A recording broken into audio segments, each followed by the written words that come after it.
Call the meeting for the Law Enforcement, Public Safety, Health and Welfare Committee meeting. It is February 15th, 2022, approximately 5:13.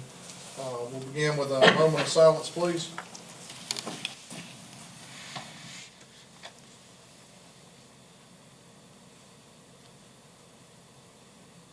Mr. Root?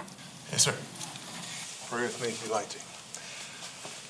Well, Father, thank you first for all the times you've helped us in these meetings, given us insight, wisdom that we wouldn't have on our own. So we're very appreciative and we ask for more. All that you can give us, all that we can handle, so that we would not do our will but yours and be servants. In your name I pray, amen. Sheriff Crenshaw, will you lead us in the pledge? I pledge allegiance to the flag of the United States of America and to the republic which stands, One nation, under God, indivisible, with liberty and justice for all. Thanks, sir. Need a motion to approve the July 2021 minutes. So moved. Second. Any changes, amendments? All in favor? Aye. Aye. All right. Mr. Swain Steele, Brown Goods. Yes, sir.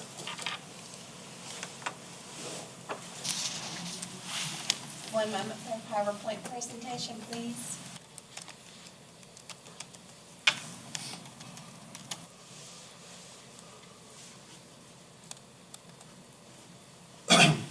So since the last meeting, we reviewed our centers, went back and looked at all of our centers as far as how they've been designed and how much room we've had to actually put containers. So after looking at our centers, we have an average public area, which is the parking lot portion of it, that is less than 0.1 acre, or 0.1800 something acre. They're very small for the most part, except for Strawberry Farm, which was the only one that's been updated in the last 30 years. 10 of the 11 centers, like I said, are all designed 26 to 30 years ago, and with very little room to expand. If you look at the fence line, that is the property line. There's nothing really to move forward. Back, there we go. Most only started with one compactor, so we had a lot of extra room at the time. But as population has grown, we're now up to, several centers have 4 compactors, some's 3. We've added a couple more that in just the past 6 months we've added at several of the centers. So any service added would have to go up in the top portion of the parking lot. So when we were looking at the Brown's Goods idea, we were looking at either a 20-yard or a 40-yard open top.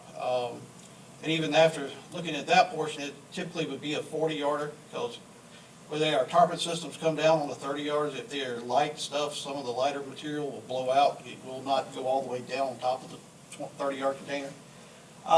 So looking at a 40-yard going into a parking lot could cause some issues. Talking with a couple of the other counties, their Brown Goods, when they've installed their 40-yard systems by their walls like we typically would have, it increased their pools by 30 to 40% and deviated away from the landfill. If that's the case with us, it'd be probably around 1,200 pools a year added to it. Anderson County since then they've actually started installing pre-crushers. That's what that picture there is. Pre-crusher has a metal wall that comes down in front of the compactor container. They put the materials in and they push up against it, it crushes it. Once it gets to a certain amount being crushed, the wall will actually open and then it'll push it inside the container. And they've seen it reduce their number of pools down to only about 10 to 15% of their total pools by going that route. So they have actually updated 4 of their centers in the past 4 years to include one of these compactors. And they've also started updating their size of their centers due to the volume of growth as well. So some of our concerns, if we add this to areas we've looked, pretty much the only areas that we've really got enough room would either be at our Five Forks facility and also at Ebenezer. They're our largest parking areas.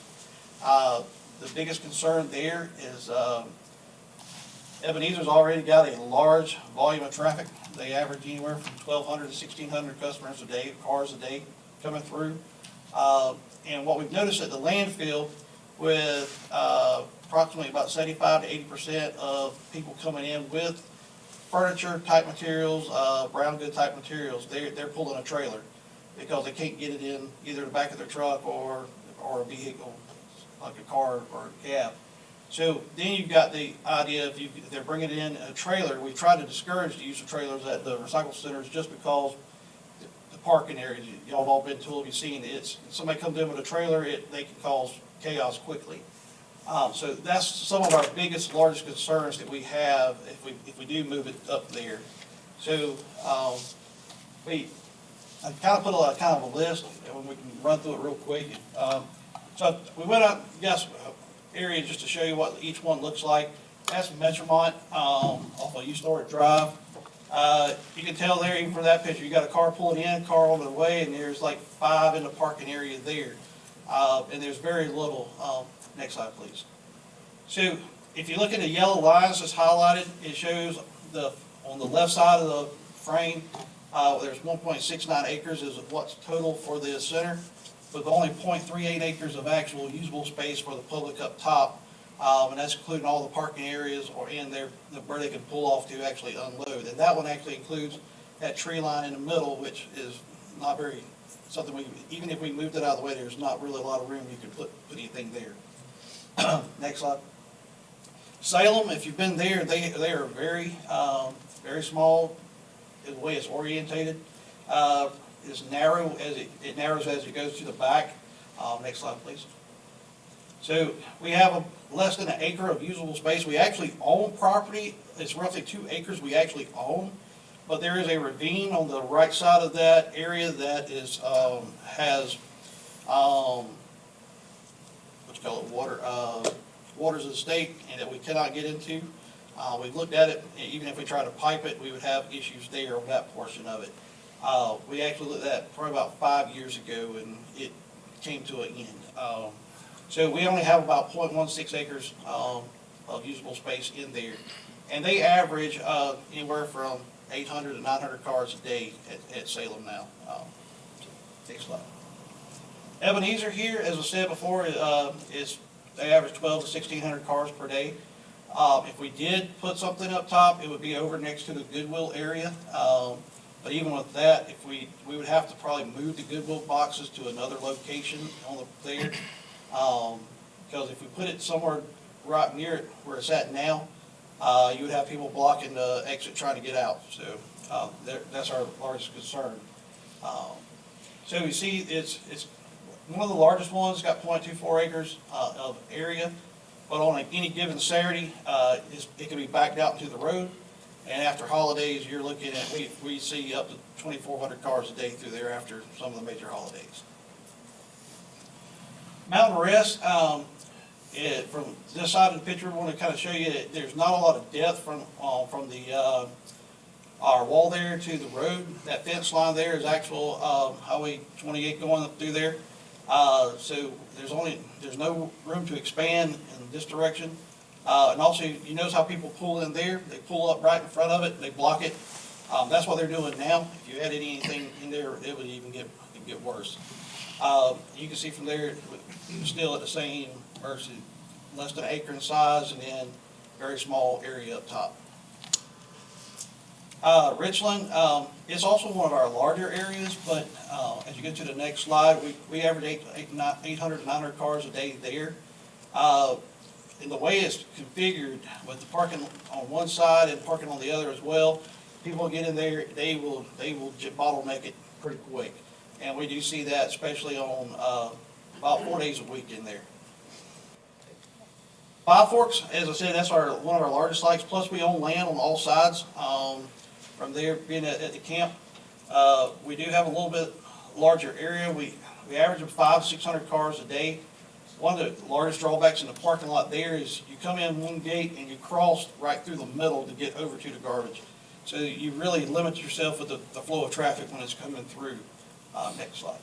And you can see that we do have a little bit more area, but once you put a container in the parking lot, so people can get around it to get something in, you run into some issues on that portion as well.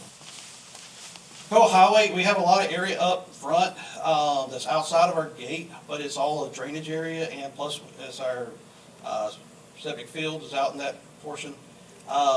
Next slide, they average 375 to 425 cars a day, depending on which day of the week. But once again, once you get down to it, they're very small area in the area up top. Long Creek, is one of our, is our slowest center. We average 75 to 100 cars a day.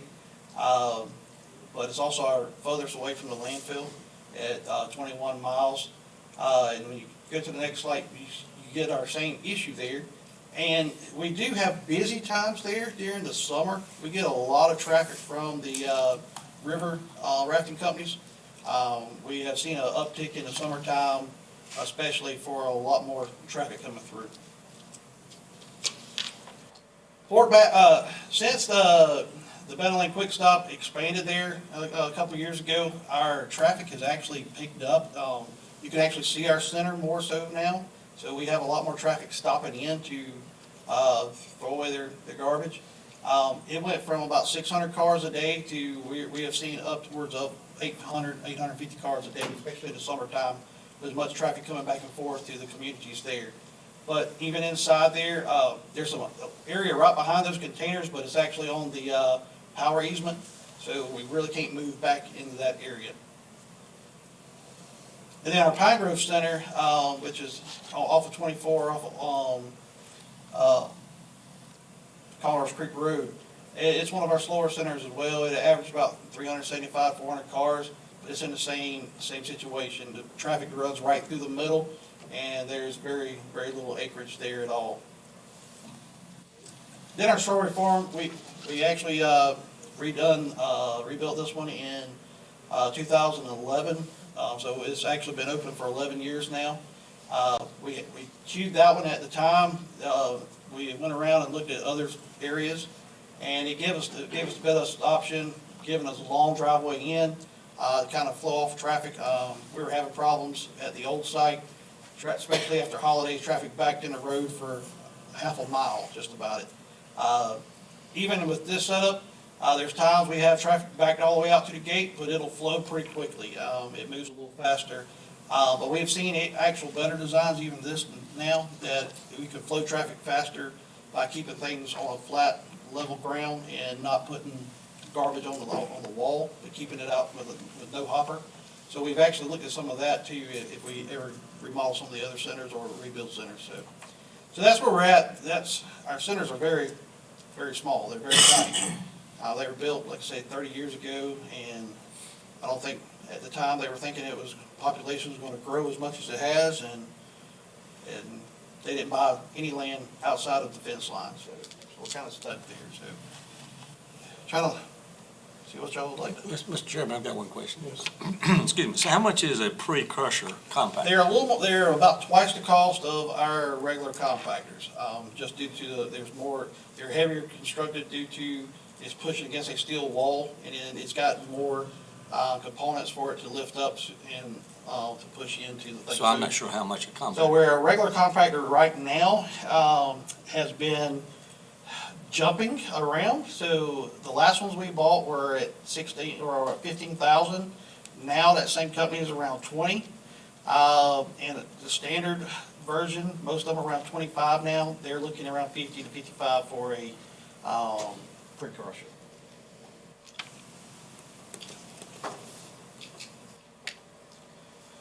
I guess the good news with that is when you're hauling more of a load, but you're hauling less times. Yes. So, and obviously, most of the way our trucks would work on there, it makes a little bit of a difference in between the loaded and unloaded, but, you're.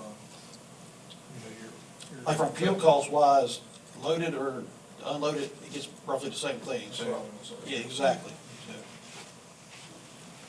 It cuts down just the time frame. You're talking, they can average 8 to 10 tons in a pre-crusher in a container versus depending on what they put in, if it's a lot of bulky couches that are Lightweight, but just long and big, you're looking at maybe just 2 tons. So, but you wouldn't necessarily recommend a brown good location at every single center. You would recommend, especially those that are of high volume, Ebenezer, Salem, one of the two, or possibly both of the two, due to looking at those numbers, because, I mean, I know that, you know, in my area, you gotta drive a little bit more, but if you're looking at your visitation of 275 to 300, the high traffic would be the more responsible place to put additional brown good distribution. It'd be more efficient, Yeah. but then you're looking at how much more traffic congestion are you gonna have? Right. So that's what you gotta weigh in on that portion of it. So we would like, if I may, Mr. Chairman, the opportunity to explore the expansion at Five Forks, because that's centrally located between number 7, number 5, number 6, and can be accessed quicker than the landfill for number 10, which is Toccoa, Richland, Mountain Rest, and Ebenezer. Salem, we have no options, period. There's no options. But we would like the opportunity to investigate maybe adding one of these larger crushing units at the Five Forks location, primarily because we already know we have the property adjacent to that location, and that we know we can and service that power load. I mean, outside of the cost of the compactor, when we did the research for adding the cardboard compactor at Mountain Rest, we found that the paying for the electricity to be run all the way entirely across the parking lot at the center was not an efficient use of county funds, that we would have to pull that cardboard container 1,600 times to pay for the electricity cost for the relocation of those lines. And it may be that it's time for us to start looking at alternative locations for expansion of solid waste services countywide. I mean, this particular slideshow opened my mind to how very landlocked we are at 99.9% of our centers. So we did have a lady from Tomasi come and request a center, but I think talking it over with the chairman, it appears that where she is within a 5-mile radius of a center. She's just outside of a 5 mile, if I remember correctly. It's pretty tight with where she is. There's an opportunity for us to look at expansion near the Ebenezer Convenience Center. And with a larger center, with the way of travel, that just people travel for work and leisure, it would be on your way to or from somewhere if we could look somewhere in that generalized area. We've noticed that the Ebenezer Convenience Center has a 30% increase in 5 years. But building a center specific to the request, I believe her name was Ms. Green, for the Tomasi area, we don't think it would be, and there's a map here, and that is an item on this agenda. We don't think the numbers support relocating a center that far away from the Salem Main Convenience Center, because it's not close enough to pull. Right. It won't have the same magnetism, so to speak.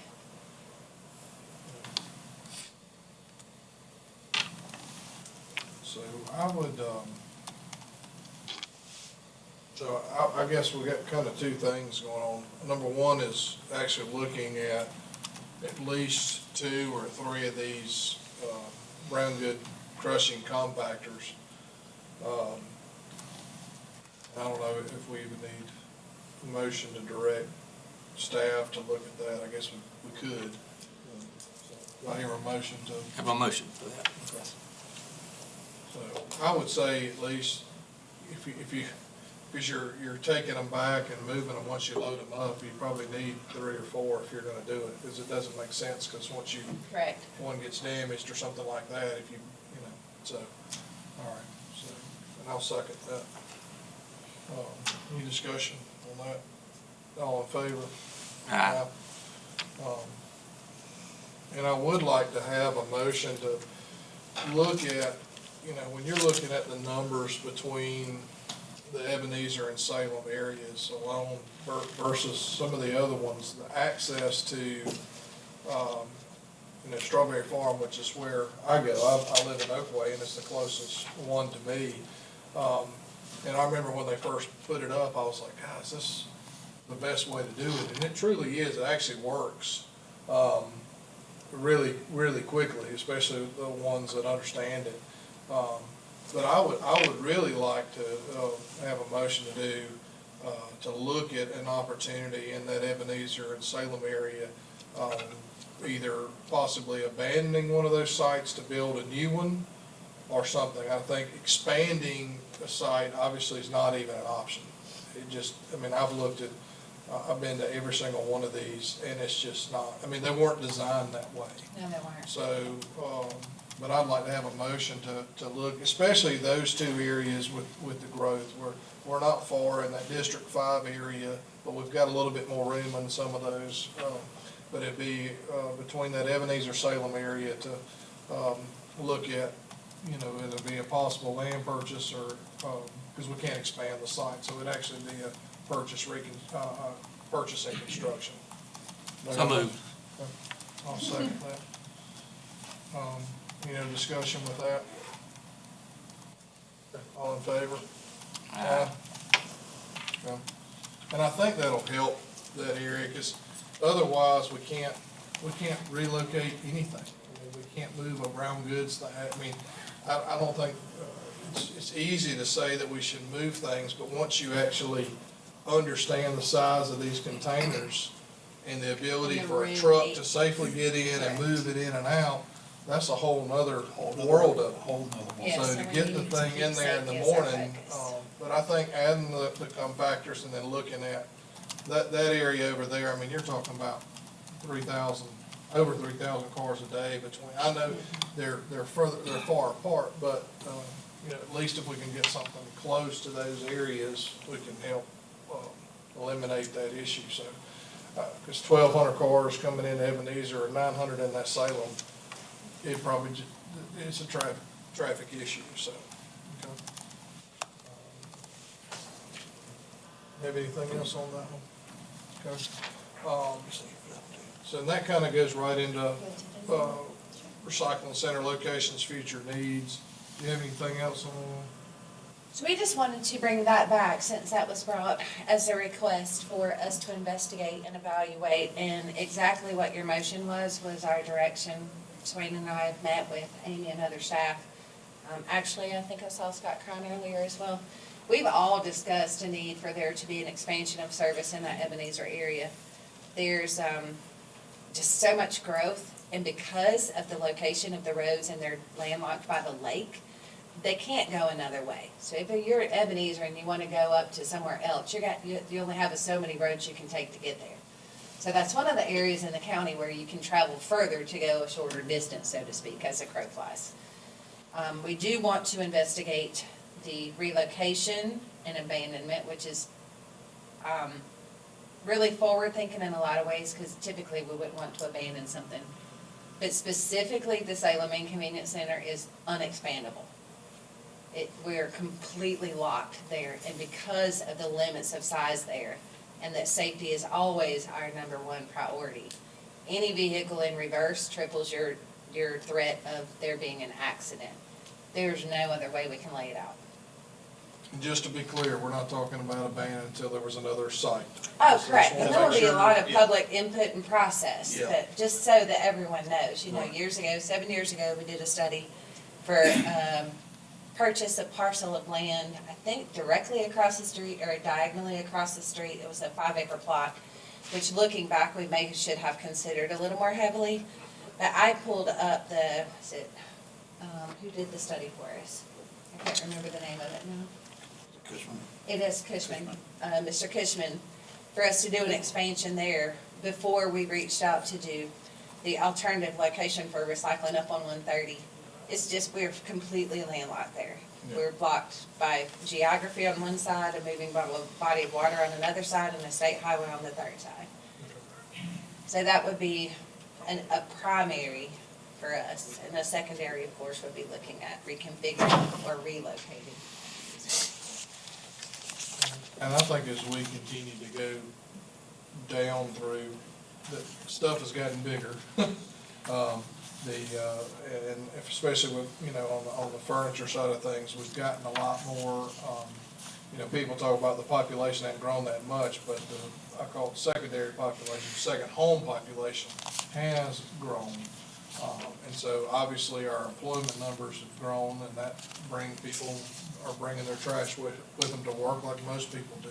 So we're seeing a lot more of that. So I think we definitely need to start looking at it. And the issue is very expensive. I would imagine a site like this, I know we own the bins and stuff, but just to prep a site for what we're talking about doing is, what did, you have any idea what, Strawberry Farm was, at the time, we ran into some issues with soil, so we had to, like, do it twice because they couldn't get compaction. But it was right at 600,000. But looking back, what we didn't have, we won't use as much concrete the next time. We will make the walls shorter, to a point, we will not have to dig as far, so. We've got some things we could cut some costs on there, but still keep it structurally sound. Biggest thing is land. Land is the biggest thing right now, yeah. Okay. And finding one with good, it's just not, those areas, everything's on a slope, so finding some good area that you can build out.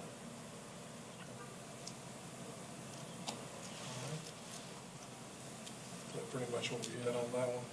Yes, sir. Okay. I'm satisfied with the direction. Y'all are satisfied with the That's fine. discussion? Okay.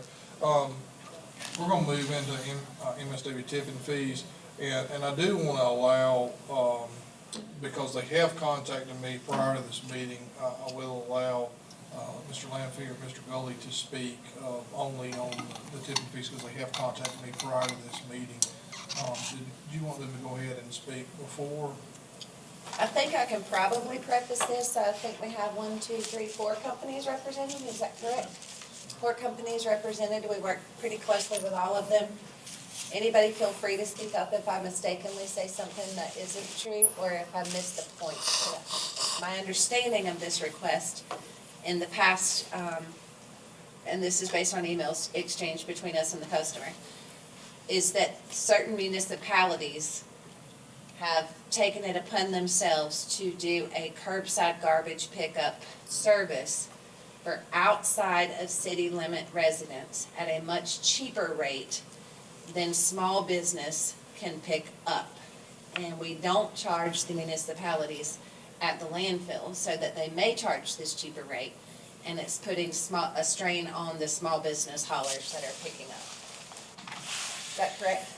In a nutshell, yes, ma'am. Okay.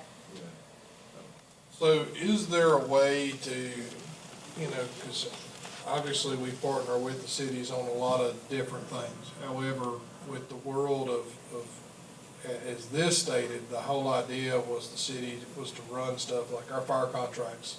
They run stuff outside the cities until we are able to, have our volunteers or paid staff now, or we built fire. I know it's getting off topic of what this is, but the whole idea of the garbage was the interior of the city limits.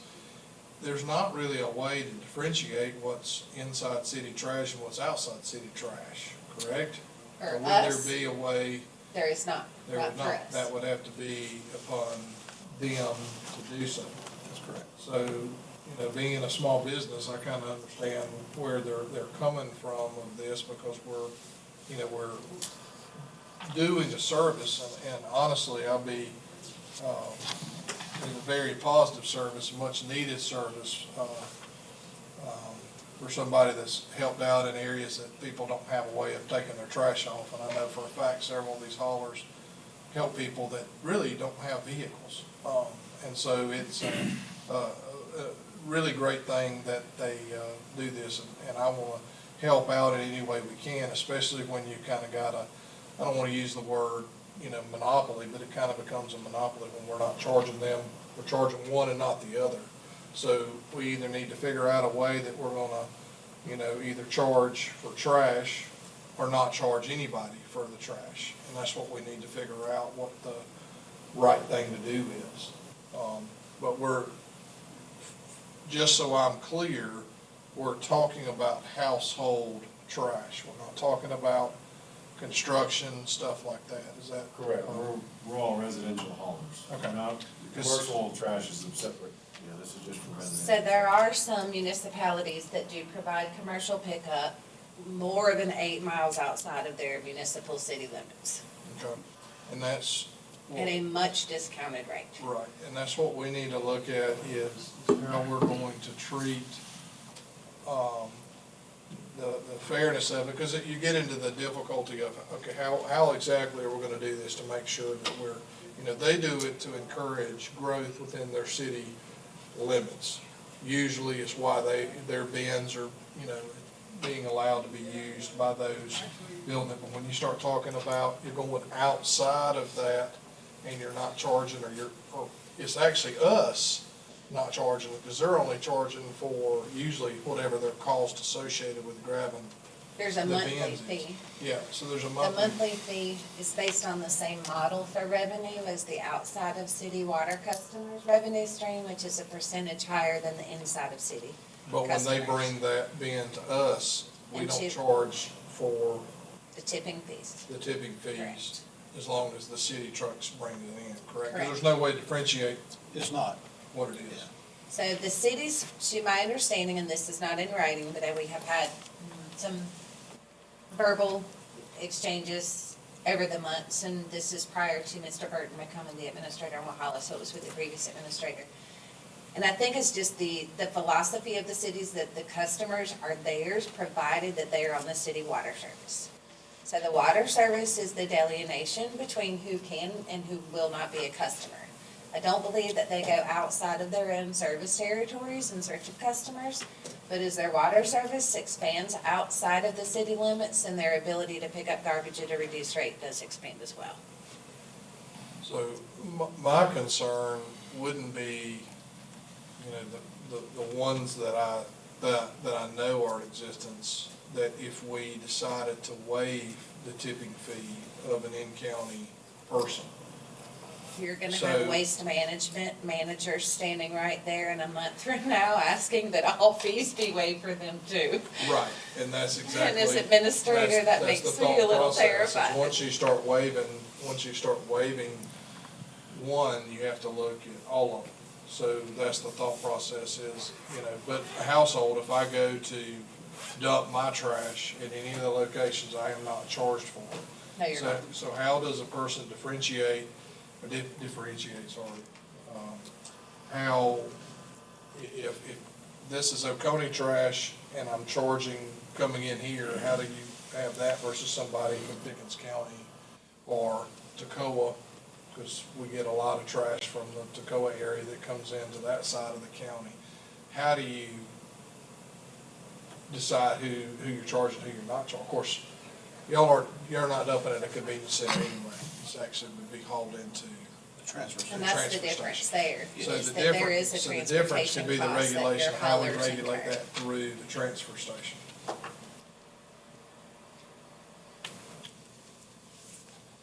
And would we have an idea of what that is, cost of that would be?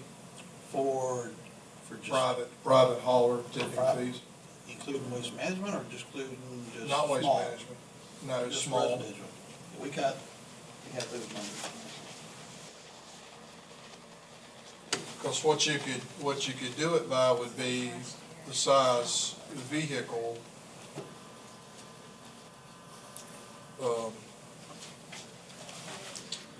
Last year, we were talking right at 114,000. For household garbage through private haulers. Through private haulers. I just want to So- state for out loud what that revenue If is. we charged like a business license fee that each one of them would carry for. We currently do. We do. We do. And each Is there something vehicle, on is there a each sticker? vehicle has a decal, Have a which de- is a sticker. And that decal is for the life of the vehicle. Vehicle. And they purchase a license to haul trash each year. Okay. So essentially, you could waive small hauling trucks, things like that. And you could differentiate that versus your waste management in your city and stuff like We differentiate now, which is how we derive to the number. So our computer system allows us to choose what customer type, what product type or waste type, and then how many tons on an annual basis. My concern here, and I hope I'm not speaking out of school, is that you're gonna have haulers coming in for the landfill in a minute. Because the cities also pick up C&D and LCD, which is a much larger number. Do we have that number? I do not have that number on Okay. here. that. But from the standpoint, So when you have the builders come in and they say it's from a home, it is from a home. Yeah. It's from a home they're building. And Right. they're usually small business too, and I'm not knocking small business. But what we have here is we're looking at something singularly when it's more comprehensive than that. Mm-hmm. Then the waiving of all fees would be more appropriate and fair, because we're not having to rely on anyone to supply us honest information based on the integrity of the person relaying the information. If we just decide to waive these fees particularly, I really think that we need to look at the landfill fees and the haulers that come in that are only cash or small haulers coming in at the landfill as well, to get a true picture of the revenue loss that we would incur because of that. Right, well, and the revenue loss is the operation of the solid waste, is what's used in the operation, and I think that's the things that I mean, just for what I've hauled, that's what I was talking to you earlier, it's been close to $1,000 of what I've had to pay to dump things from, building and things like that, so there's a cost of doing business, and I think the real reason I feel the whole conversation exists is mainly because of somebody's not being charged at all, and we're being charged. So it's like there's no fees and fees for. Correct. So, that's kind of what we're There's- trying to come up with. Right. With how we would do that, so. we have some municipalities, they stick by their city limit signs perfectly. Right. It's not water system, it's wherever the system's at. Mhm. Because one particular, one side of the highway is city limit, one side is not, and they will not. Truck rides down both sides of the road, they only pick up one side. Yeah. And they have been approached countless times to cross the road, and they will not. Right. And that should be what we're dealing with. May I ask the Yeah, so I do got like private 2 haulers one minutes. Like I said, I know 2 people had called me. If y'all Real want, quick, we'll let David speak. come forward real quick so we're under the microphone.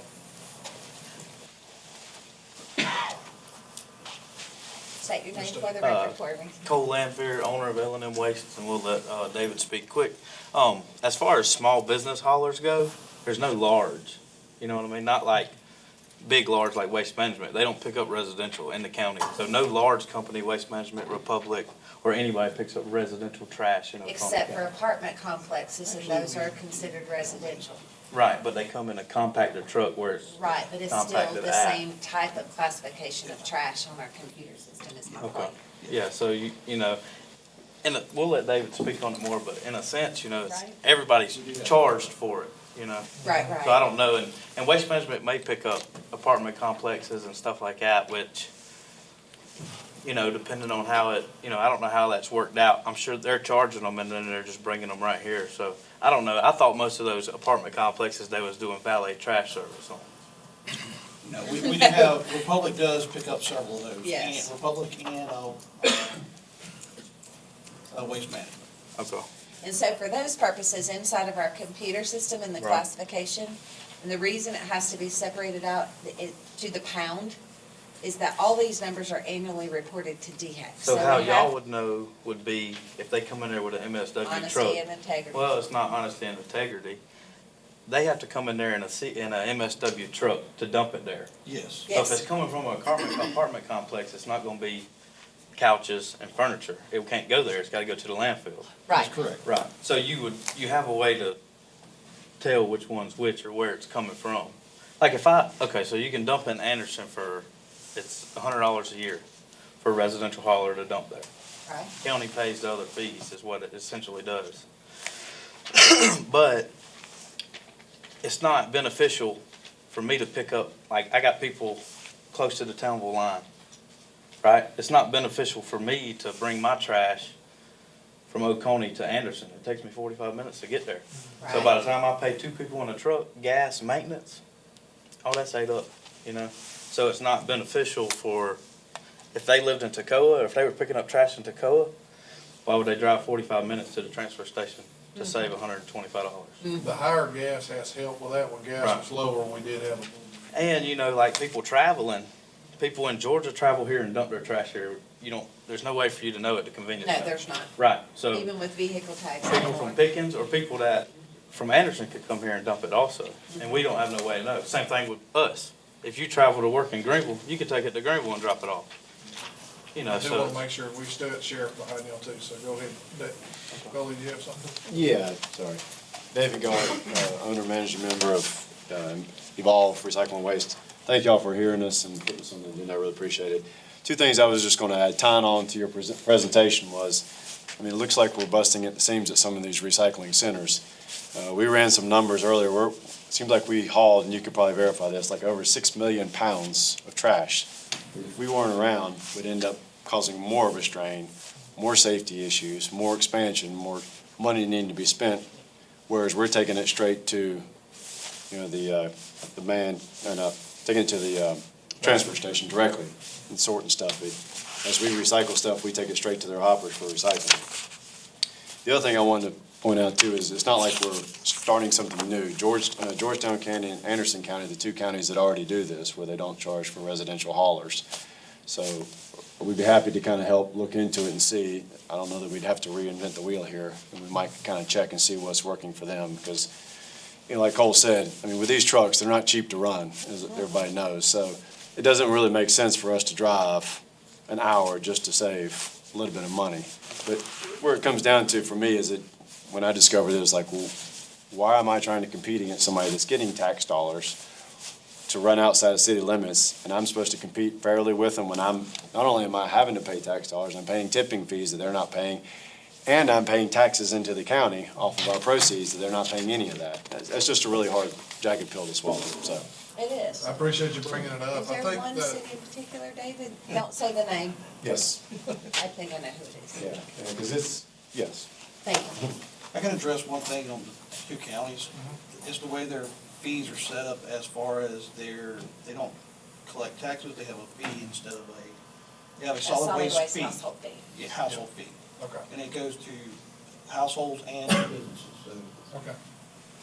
Well, let's look into that, then we can bring that back to, we really need a motion, because I know you'll bring it back. We're gonna keep investigating this, and I think that We'll put the that on answer the to that agenda, question, probably if there's one, shoot I for think like we a need to late ask March some or April. questions too. Okay. We'd be happy to help however we can, Dave. I know that. Thank you so much. Mike Crenshaw, come on in. See you later, David. Thank you, Swan. We're about out of time, so if y'all just want to entertain a motion to Yeah. move the salaries up, we'll get out of here. That's right. I think y'all have a copy, or do you need a copy? I do have a copy. I do. Put it up, we got all the most clear in the world. Thank you, sir. And we're good to run over, we'll just extend them, because we've got a council member that's gonna be a little late, so it'll actually help the whole system out. I won't take long. I appreciate the opportunity to talk about law enforcement salaries. Certainly want to thank you for your increases that you have given since I've been sheriff, since 2013. We've gone from $29,000 a year to almost $37,000 a year. To give you a little bit of historical perspective, 35 years ago, it was $13,000 a year. So, you know, we've continued to move, but we're still not competitive. The data that you see from not only area agencies, but also counties somewhat equal in population and geographic size of Oconee County. You can see starting salaries there. And Oconee County continues to be on that lower tier. You know, I really think the magic number for us is going to be that $40,000 for starting pay. You know, we're about $3,000 off. You think, well, that's not a lot. You know, how should that make a difference? You know, I guess I'm very fortunate, very blessed to say that, you know, we're not losing folks. I I've got about 3 deputy openings right now, and there's about 5 openings in the detention center. And we have folks that I think, because of our culture and because of what we offer, that want to come to work with us, but they can't take the pay cut. They're experienced. I talked with a policeman today, an officer today, works within 20 minutes of here, and he's making $46,000 a year. And he said, Sheriff, I mean, he's already gone through the physical. He wants to come to work, but when he and I talked about salary today, and I can only go 4% by county policy above that starting salary, so I can only offer him about $1,500 above our right at $37,000, which would be about $38,500. And he said, I can't, with a small child, I can't take that pay cut. So the consequence of that is, we're like I say, we're able to recruit and get folks in. Of course, they're uncertified. It takes me about 2 years to get them to where we feel comfortable that they can serve the citizens of our county in the way that we expect them to serve. So that's a couple of years of salary that we're investing in them, salary and fringe. So that's about $100,000 over 2 years that we're not really getting the benefit out of them. Whereas if I could get that person that's already certified, this person at 6-7 years of experience, if we could get that starting salary to 40, then, I can go that, for experience, offer that 4% if those that do meet those qualifications for us. And then that gets us real close to where we can be competitive. So I appreciate what you've done in the past, but like I say, and based on just in my mind numbers, of course, I don't know fringe percentages, but, we're looking probably a little less than $500,000 to get us to that 40 starting salary. And I feel like we'd have to move everyone else that same range to keep from bringing people in, making more than what our folks that have been there for several years are making. Fix one problem, Yes, sir. Fix it. I think, the things we have done on the raises through the last couple of years is headed in the right direction. And I know that you and Ms. Brock have worked a lot together to try to figure out exactly what we can do to actually, reset that. We've got several departments that we're working on right now that are kind of the same way, because I wouldn't want to be there 6-7 years and somebody come in making the same I'm at, because it is good to hear the lower turnover. That's what we're trying to do. Hiring, we have a lot of wonderful people that work through that, and making sure that we're actually continually giving them raises. Now, the bad thing is we're in an economy that the cost is coming up, so your raise is going to cost of living, but, there was hardly any cost of living before, so at least we're keeping pace with that, which is helping that retainer as well. And we've added some deputies as well, which has helped not stress out those other ones from, killing themselves from the time and getting frustrated because they're covering twice as much area. So when you hire, I guess, an officer, say he's got 6-7 years, do you have to hire them as a deputy 1, or can you hire them as a deputy 2? We bring them in as that deputy 1 is uncertified. Once they get certified, then we can move them to that deputy 2. So that's our certified salary when you look on this chart. Okay.